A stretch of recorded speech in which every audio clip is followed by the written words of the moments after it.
হলো, কুকুর স্পর্শ করলে কি শরীর নাপাক হয়ে যায়? উত্তর হলো, কুকুর স্পর্শ করলেই শরীর নাপাক হয়ে যায় না, তবে কুকুরের গায়ে যদি কোনো নাপাক থাকে তাহলে সেই নাপাক লাগার ফলে শরীর বা কাপড় নাপাক হতে পারে। এরপরে প্রশ্ন হলো, ক্রিসমাস ডে উপলক্ষে আমাদের স্কুলের ছাত্ররা সান্তা ক্লজ সাজে, একজন মুসলিম শিক্ষার্থীর জন্য এটা জায়েজ আছে কিনা? উত্তর হলো না, এটা কোনো অবস্থাতে জায়েজ নয়। এটা হলো অন্য ধর্মাবলম্বী বা ভিন্ন ধর্মের মানুষের সাদৃশ্য গ্রহণ করবার শামিল। অথচ আবু দাউদে বর্ণিত হাদিসে নবী সাল্লাল্লাহু আলাইহি ওয়াসাল্লাম বলেছেন, মান তাশাব্বাহা বিকওমিন ফাহুয়া মিনহুম, যে ব্যক্তি কোনো ব্যক্তির বা কোনো সম্প্রদায়ের কোনো ধর্মের মানুষের সাদৃশ্য গ্রহণ করবে সে তাদের অন্তর্ভুক্ত হবে। খ্রিস্টানরা ঈসা আলাইহিস সালাম সম্পর্কে তাদের যে বিশ্বাস আছে সেই বিশ্বাসের জায়গা থেকে তারা যে কাজটি করে থাকে সেটা তাদের ধর্মীয় সিম্বল। অতএব এইটা আপনি যদি নিজের মধ্যে ধারণ করেন তাহলে তাদের সাদৃশ্য আপনি গ্রহণ করলেন, যেটা আসলে দৃষ্টিকোণ। রজব মাসের প্রথম রাতকে বিশেষ দোয়া কবুলের রাত হিসাবে মনে করে ইবাদত করলে কিংবা দোয়া করলে তা বেদাত হিসাবে গণ্য হবে কিনা?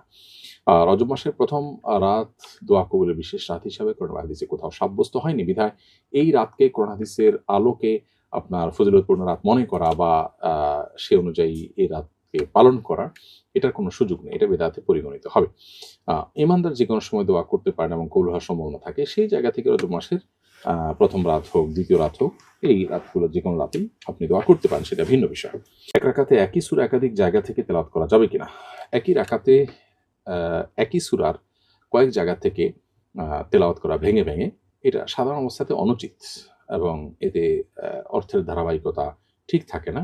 কিন্তু ধরুন কেউ হঠাৎ ভুলে গেছেন এবং ফলে তিনি অন্য আর জায়গায় তেলাওয়াত শুরু করেছেন, এরকমটি হলে সেটিতে হতে পারে, কোনো অসুবিধা নেই।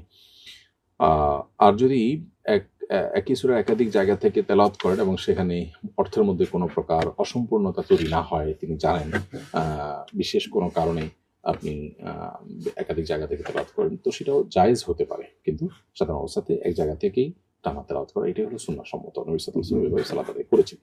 পিরিয়ডের দিন গণনা কি ওয়াক্ত হিসাবে নাকি ঘড়িতে দেখে সময় হিসাব করে করতে হবে? যেমন এক মহিলার সাধারণত 11-12 দিন পিরিয়ড স্থায়ী হয়, আর হায়েজের সর্বোচ্চ সময়সীমা 10 দিন।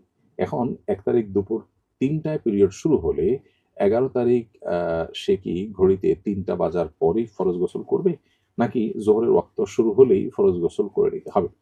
উত্তর হলো যে যেদিন মাসিক শুরু হবে সেই দিন যে সময় শুরু হবে তখন থেকেই মূলত তার দিন গণনা শুরু হবে।